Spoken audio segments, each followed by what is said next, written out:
โกอย่างต่างๆจะน้อยมือนี่อ้ายสิไปซื้อวงกบเนาะอนุมัติงบมาให้โตออกมาทางด้านหน้าอีก3 เมตรใจเด้ดีใจ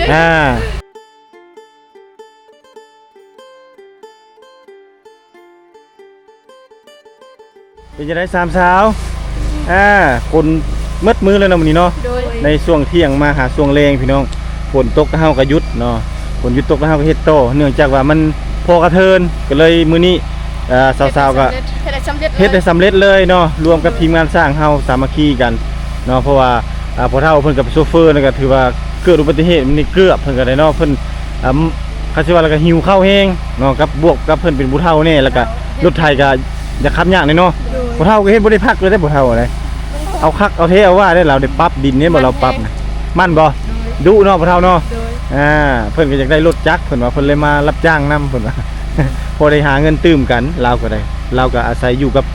เมียเนาะเมียก็เป็นแบบบ่แม่นเมียแต่ว่าเป็นแม่ห้างหั่นนะเราก็เอาแต่เราบ่มีลูกเราเนาะอีตนเราอยู่เราไม่เฮ็ดนำแต่ว่าเราขอมาก็เลยให้เพิ่นมาเฮ็ดนำเนาะถือว่าสำเร็จเสร็จสิ้นสำหรับมื้อนี้กิจกรรมเฮาก็คือขนดินเข้าเฮือนเนาะให้มันแน่นพอดีฝนตกลงมานี่มันก็จะเริ่มแน่นเลยเนาะทีมงานสร้างนะเฮาก็ที่จริงอาจสิไวกว่านี้แต่เนื่องจากว่าฝนฟ้ามันบ่เป็นใจเนาะเพราะว่าเฮาเฮ็ดโครงเหล็กนี่เฮาต้องได้ใส่ไฟโจดเนาะใส่ไฟโจดนี่ถ้าเฮาบ่เฮ็ดดีๆบ่เฮ็ดคักๆนี่เฮาโจดท่ามกลางสายฝนมันมีน้ำบ่ได้มันสิซอดเจ้าของตกลงคานตายมับโคลเนาะฝนตกตลอดฝนตกตลอดเลยช่วงนี้นั่นแหละเขาเจ้าจึงฟ้าวเร่งเดี๋ยวนี้เนาะเร่งเพื่อให้ได้มุงโครงหลังคาจังสบายเนาะเครื่องโครงเฮาก็สามารถเอาไว้อยู่นี่ได้เลยทางในได้เลยแบบนี้เนาะหลังจากเจ้าขึ้นโครงหลังคาเรียบร้อยปุ๊บเขาเจ้าจะเริ่มโก้ได้แบบนี้เนาะเริ่มโก้บล็อกโก้อย่างต่างๆจะน้อยมือนี่อ้ายสิไปซื้อวงกบเนาะซื้อวงกบ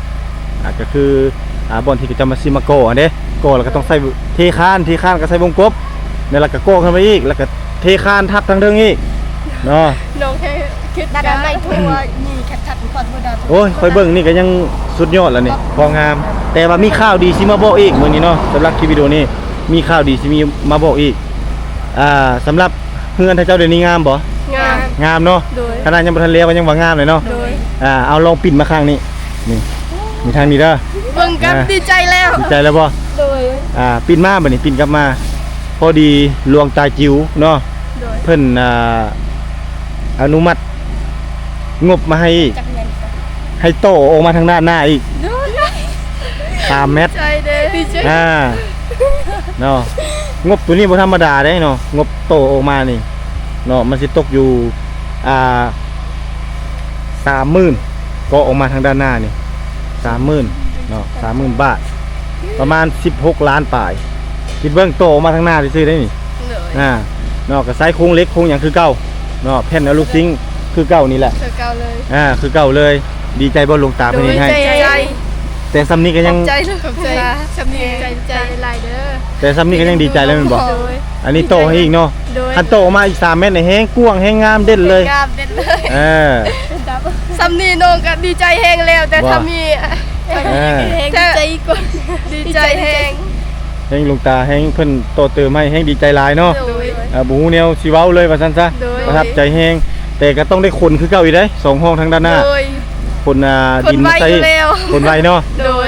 สู้ๆไปนำกันทางกับคนไวสู้ๆไปนำกันเนาะมีแต่เพิ่นขึ้นโค้งตัวนี้ก่อนหลังจากนั้นมื้ออื่นอ้ายสิไปสั่งเครื่องเนาะหลังจากสั่งเครื่องมาแล้วก็เขาสิโตเติมทางด้านหน้าแล้วก็สิเอาเสาโซ่มาใส่ทางด้านหน้านี่เนาะเฮ็ดโก้ขึ้นข้างแน่เฮ็ดคือเก่านั่นแหละแต่ว่ากระเทยออกมาเพิ่นว่าที่เพิ่นอยากโตออกมาให้ทางด้านหน้านี่เห็นนะเนาะโตมุกออกมาให้ทางด้านหน้าก็คืออยากให้ท่านเจ้าขายเครื่องเด้แต่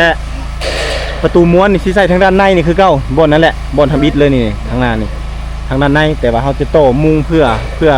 กันฝนกันแดดกันลมเด้เจ้าสามารถจอดรถได้อยู่ในนี่แล้วก็เฮ็ดเอาโต๊ะหินหรือว่าถ้าเจ้ามีโต๊ะไม้เลื่อยไม้นั่นนี่ก็มาเฮ็ดเป็นโต๊ะก็ได้ขายเฟอร์ขายข้าวเปียกแล้วก็ห้อยขายเครื่องขายโครงก็ได้เพราะแล้วนี่มาขายข้าวต้มข้าวนมเนาะ ขายสังก็ได้เมื่อน้ำง่ายๆซะ ได้เลย เออ ถ้ามีเงินได้หมดเลย คันมีเงินได้หมดลงทุนให้เรียบร้อยเนาะจัดการตู้เย็นก็มีเฮ็ดกระแลมขายเฮ็ดบุญเฮ็ดนั่นเฮ็ดนี่ขายเบิ่งคณะบ่เป็นพอเท่าอัน Google ก็บอกเฮาพอเท่า YouTube ก็บอกเฮาแล้วเบิ่งใน YouTube เบิ่ง YouTube เนาะ โดย ประมาณนั้นพี่น้องเอ้ยถือว่าอันนี้คือข่าวดีสิมาบอกยามแรงเนาะ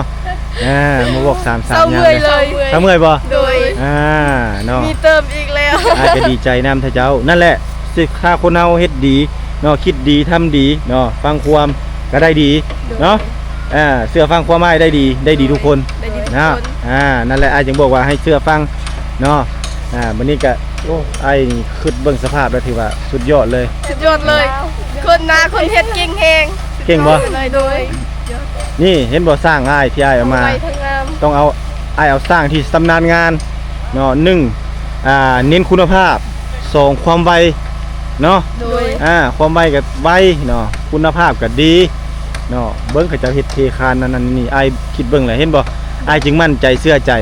ที่คัดก็ยังงามเลย ทีมงานสร้างนี่ต้องสุดยอดโอเค สุดยอดแฮง เฮ็ดอยู่เฮ็ดกินเขาเจ้าเฮ็ดเป็นหมัดทีมงานสร้างนี่บ่ได้ขี้แบงงอนๆตื่นสมานี่แบ่งเวียกกันเลยเนาะเฮ็ดไผเฮ็ดมันเลยเนาะมื้อเทื่ออ้ายเป็นเฮ็ดกินเนาะตอนเช้าเฮ็ดกินท่าเขาคือธิดามาเด้ โดย ธิดานึ่งข้าวช่วยอ้ายแม่นบ่ โดย อ้ายก็เฮ็ดกินเจ้าก็จับนั่นจับนี่เขาก็เฮ็ดเวียกเขาเนาะบัดเวลาฮอดยามกินแล้วมาเด้อกินข้าวเขาก็มากินแล้วเขาวาบลงเฮ็ดเวียกคือเก่า บ่เคยพัก บ่เคยพักอันนี้เขาเอิ้นว่าคนเฮ็ดเวียก สู้ชีวิตเพื่อน คนตั้งใจเฮ็ดเวียกอันนี้เนาะเขาบ่ได้เห็นแต่แก้เงินหรือว่าแก้ค่าจ้างที่จริงนี่สร้างนี่คนจองนี่เต็มเลยเดี๋ยวนี้ทีมงานสร้างนี่ได้จักจองไปเฮ็ดบ้านพักเนาะทางทีมงานของเสี่ยวอุ้มก็คือเสี่ยวอ้ายนั่นไอ้อุ้มนั่นเขาเจ้าเอิ้นไอ้อุ้มนั่นมีคนจองไปแล้วอยู่เวียงเดี๋ยวนี้นะเฮ็ดบ้านพักเนาะแล้วก็มีคนจองเฮ็ดเฮือนนี่อยู่ท่าแขกอีกแล้วก็มีคนจองอีกอยู่ยมราชดิมีหลายคิวแต่ว่าอ้ายนี่ถ้าเจ้าสุขดีได้น่ะเพราะว่าอ้ายนี่จองตามหลังแต่สร้างอุ้มเลือกมาหาอ้ายแน่บ่ซั่นนี่อ้ายจักสิหาสร้างอยู่ไสสร้างนี่อาจสิหาได้ ขอบใจไอ้หลายๆที่สร้างสร้างดีๆให้น้อง นั่นแหละที่จริงนี่สร้างมีหลายแต่บางทีเนาะเฮ็ดไปนํเบิกเงินไปนํขอเงินไปนํบางเทื่อนี่เวียกบ่เดิน แต่ว่าเงินเบิกตลอดก็มีแม่นบ่ ๆมี ท่านนะอัมสลัดนั่นเด้ตลอด เบิกตลอดบ่ โดย นั่นแหละอันนี้คือทีมงานคุณภาพแท้เนาะเฮ็ดไปนํแล้วไปนํเบิกเงินนี่ก็ถือว่าตามงบแต่ความหมายก็คือคุณภาพก็ได้เนาะเวียกก็แล้วไปปั๊บๆๆๆไปโลด ทั้งงามทั้งไว อันนี้6มื้อซื้อได้นี่ได้เนาะ6มื้อที่ทีมงานสร้างมา แต่ว่าใน6มื้อนี่ก็คือถือว่า2มื้อมานี่บ่ได้เฮ็ดเต็มเม็ดเต็มหน่วยแม่นบ่ โดย เนื่องจากว่าฝนตกตลอดเนาะ ตกตลอด ฝนตกแล้วก็ได้โจ๊ะนะเฮาน่ะ ตกเป็นโฮมเป็นห้าง นี่ แล้ว แต่ว่าเป็นฮู้เป็นห้างซะนี่โยขนาดอ้ายไปเว่เขาเจ้าเมื่อวานนี่ซื้อเสือกอยู่ร้านเขาเจ้านี่เนาะอยู่ทางนอกผู้ร้านใหญ่ๆเด้ร้านนั้นพอเฒ่ายังก็ลืมซื้อแล้วแหละเราก็ยังว่าขี่รถกายไปเมืองนอกมื้อนั้นตู้เราอะไวอีหลีให้เราอะ 2-3 มื้อนี่ได้ขึ้นอันนั้นแหละเนาะได้ทอกเสาที่คานแหละไวอีหลีสร้างนี่เขานะคักเขาเนาะแน่เขาเจ้าก็ยังส้มเด้เขาเจ้าขี่รถไกลไปไกลมาเนาะ ไวทั้งงามใครๆก็อยากได้ ใครๆก็จะได้แม่นบ่ ในสร้างแบบดีโลก็โล อ่า ดีก็ดีอย่างเพอร์เฟกทุกอย่าง เพอร์เฟกทุกอย่างเนาะ สร้างไอฮาเด้อ สุดยอดเนาะ สุดยอดเลยหาใส่บ่ได้แล้ว รับประกันเนาะทีมงานสร้างที่อ้ายหามารับประกันเนาะเขาเจ้าเร่งเวียกเฮ็ดเวียกให้มันได้ตามเพนได้ตามระบบเนาะกดเอาคือหลวงตาเว้าหลวงตาจิวเพิ่นว่ากดเอาเด้อเนาะลูกๆหลานๆเด้อเนาะประมาณอีกเดือนเศษหรือว่าประมาณเดือนปลายเนาะเมื่อเดือน5ต่อเดือน6อีกประมาณ15วันของเดือน6เขาเจ้าก็สิมีบ้านอยู่เนาะมีห้องนอนงามๆเป็นของตัวเอง ดีใจ อยาก แล้ว ติดตุ๊กตาอยากเฮ็ดอีสังแต่งเติมห้องตัวเองสุดแล้วเต้ กระตากันยังขอบใจลุงตาใหญ่ขอบใจหลายๆเด้อลุงตาจิวที่ สบาย ซัพพอร์ตน้อง เนาะนั่นแหละอันนี้คือความภาคภูมิใจของน้องๆที่ว่าได้เฮือนแถมมีผู้ซัพพอร์ตมีผู้เอ็นดูมีผู้ฮักเพลงสุดยอดเลย และบางคอมเมนต์ก็คอมเมนต์มาว่าถามสาวไปปลุกเฮือนหรือว่าไปสร้างเฮือนอยู่นั่นอันตรายเปรี้ยวเพิ่นว่าเนาะยามกลางค่ำกลางคืน ย่านเป็นนั่นเป็นนี่ย่านผู้คนนั่นนี่บ่ต้องเป็นห่วงเนาะ โดย เพราะว่าหนึ่งมันติดทางอย่างถนนใหญ่เนาะเขตนี้ก็มีเฮือนทางข้างนี่2หลังนี่แล้วก็หลังนั้นคนสิมาอยู่แล้ว และไปประมาณแต่นี่ไปประมาณ3หลักเสาไฟเนาะก็จะมีเฮือนคนหลายๆเลยมีชื่อว่าบ้านละกาใกล้ๆนี่เลยเนาะ โดย กลางค่ำกลางคืนกับผู้เซ่ผู้สาวก็มาลิ้นโทรศัพท์นี่มาหาลิ้นโทรศัพท์ย่างไปตามทางนี่แห้งหลาย กลางเว้นแห้งไล่เข้ามาถ่ายรูปอยู่ไป แม่นบ่ เขตอะสบายอะ นั่นแหละอันนั้นคือขอบใจสำหรับความเป็นห่วงเป็นใยจาก FC เนาะที่เป็นห่วงน้อง ใจเอฟซีที่เป็นห่วงน้องๆทั้ง3คน ๆแต่ว่าเพื่อนที่ทีมงานทางเฮ็ดนี่ก็เฮ็ดให้มันแน่นหนาถาวรเนาะประตูม้วนใส่มีกระเจใส่คักแน่หลังบ้านหน้าบ้านประตูปงยกปงเยี่ยมเฮ็ดมาตรฐานหมดและที่สำคัญห้องน้ำติดทางในบ่ได้ออกมาทางนอก เลย บ่ กลางคืนนะบ่ได้ออก แน่ เลย เห็นบ่จะเข้าห้องน้ำเข้าตามสบายตามอัธยาศัยบ่คือเฮือนหลังนี้เพิ่นเฮ็ดอยู่นอกมันก็สิลำบากนิดนึงเนาะเนื่องจากว่าเวลาเฮาไปห้องน้ำมันก็สิยากแต่อันนี้ถ้าเจ้าเฮ็ดติดทางด้านในเลย สบาย ส เลย บายเลยถ้าเจ้าเนาะเจ้าน้อยเพิ่นก็สิปูกะโหลอีกเด้ สบาย เห็นป่ะ ปูกะโหลให้เด้ปูกะโหลเด้ ก็งามสิเลือกให้ ครบจบเลยเฮือน ครบ น้อง จบเลย แต่ว่าสิบ่มีเพดานเด้อ โดย อ่า บ่มีเป็นยัง เพดานนี่หลวงตาเพิ่นว่าตัดงบจากตัวอื่นจากเพดานนั้นมาเดินไฟ โดย เนาะมาเดินไฟมาหยังให้ บ่เป็นยัง เพราะว่าถ้าเฮาใส่เพดานแบบมันทางทีมงานสร้างอุ้มเพิ่นว่าถ้าใส่เพดานล่ะมันต้องได้เดินสายไฟเลย เดินระบบสายไฟมันต้องได้จ้างสร้างมาเดินระบบสายไฟไหมเนาะ โดย มันถึงได้ บ่มีพระดานก็ได้ บ่มีเพดานก็ได้เนาะ โดยขนาดเฮือนน้องบ่มีพระดาน ซ้ำนี่ก็ถือว่าซ้ำบุญล้นทับเลยเนาะ โดย ดีมกดีใจแล้วแม่นบ่ โดย เอ้า ใจแล้ว บ่เว้าหลายใหญ่ห้างเนาะน้องๆโอ้ทีมงานกำลังเป็นนึ่งข้าวจังหน่อยเนาะมีแต่เฮาเฮ็ดเวียกไม่ต่อ เนาะ น้องสิเหลือน้อง มื้อนี้อาสิสอนเมนูให้ โดย อาสิให้สอนเมนูให้ถ้าเจ้าทอดไข่แล้วก็สิน้องเป็นอยู่ทอด คั่ว ไข่ คั่วปลากระป๋องเด้อมื้อนี้เด้อโซฝีมือเด้อ ทอดปลากระป๋อง คั่วปลากระป๋องบ่แม่นทอดปลากระป๋องคั่วเฮาสิเฮ็ดคั่วเอาอันนั้นแหละมาเฮ็ดแล้วก็มีแต่เฮาซอยเครื่องหอม โดย เนาะซอยเครื่องหอมจดแล้วก็เอาน้ำใส่หน่อยนึงแล้วก็เฮาซอยมะเผ็ดดิบน่ะเด้เผ็ดดิบเผ็ดแดงน่ะซอยจัดให้มันเป็นรูปเป็นร่างนั้นน่ะแล้วก็มาคั่วใส่ปลากระป๋องเนาะแล้วเฮาปรุงเครื่องรสซะอีกมันก็แซ่บมื้อนี้เอา2เมนูทอดไข่กับปลากระป๋องพอมื้อนี้เนาะ โดย โอเคเนาะก่อนจากกันไปบ่มีหยังหลายท่านผู้ชมเนาะก็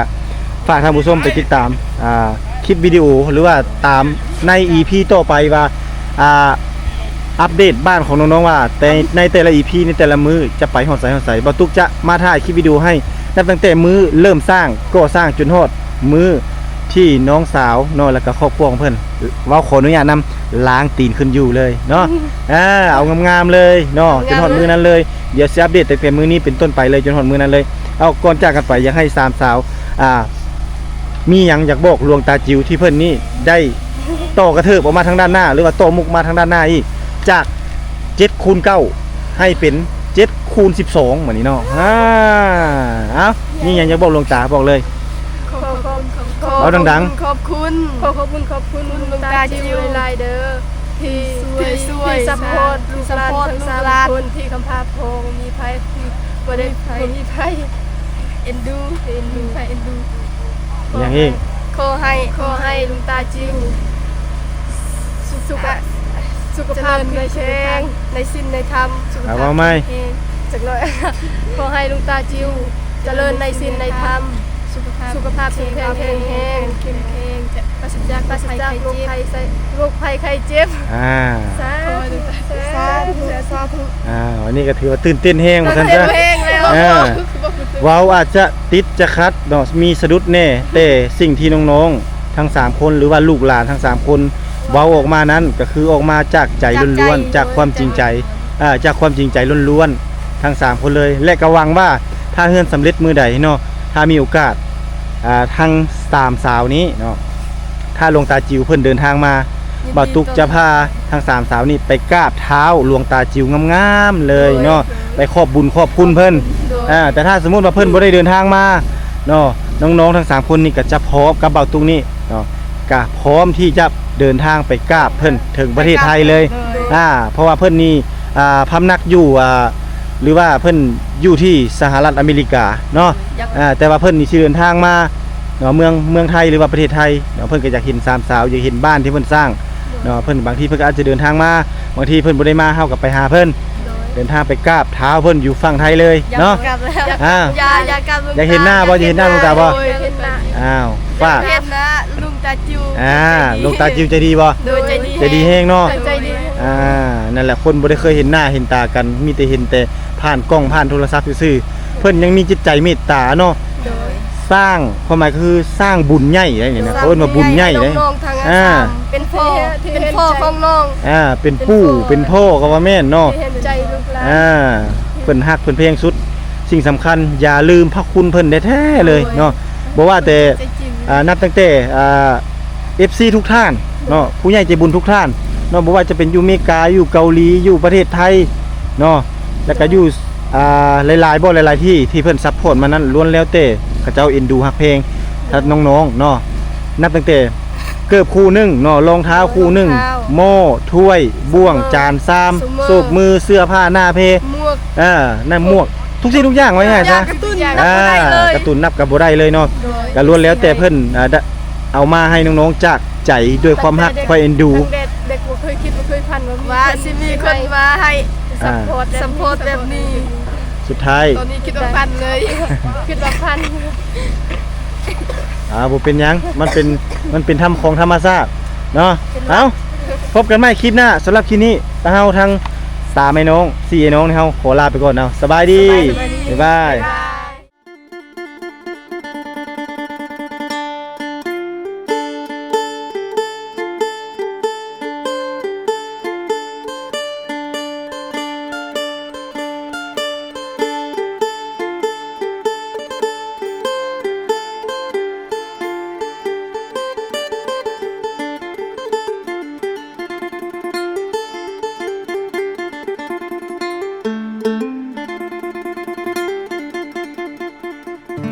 ไอหอบความช้ำมาเซละนองหลายปีหม่นหมองจากสาวไทยเศร้าใจรำพันนับเป็นเหตุเฮ็ดให้เฮาต้องพลาดจากกัน ด้วยพ่อแม่เจ้านั้นบอกบ่เอาลูกเคยคนจนมาพ่อผู้สาวชนเผ่าตะโอยเจ้าเอิ้นจะโดยง่อยเด้อชื่นใจ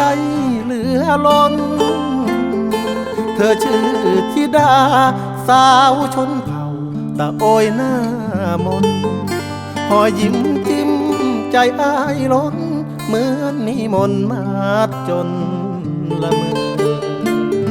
สาวเซละนองบ่าวไทยสองใจพัน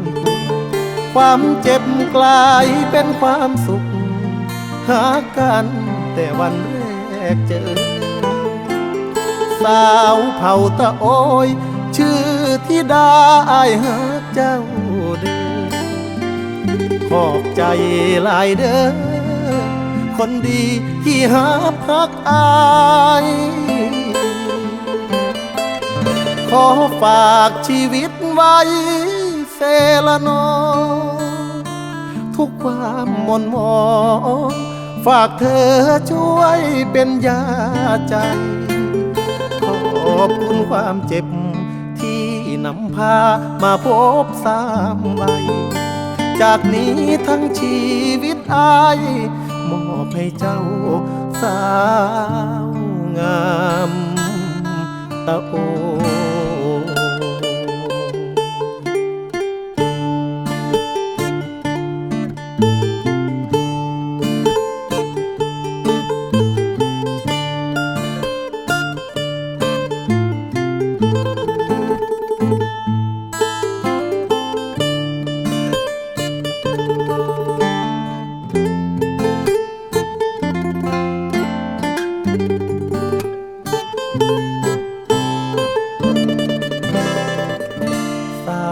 เซละนองบ่าวไทยสองใจพันความเจ็บกลายเป็นความสุข หากันแต่วันแรกเจอสาวเผ่าตะโอยชื่อธิดาอายหากเจ้าเด้อขอบใจหลายเด้อคนดีที่ฮักอายขอฝากชีวิตไว้เซละนอทุกความหม่นหมองฝากเธอช่วยเป็นยาใจขอบคุณความเจ็บที่นำพามาพบสามวัยจากนี้ทั้งชีวิตอายมอบให้เจ้าสาวงามตะโอ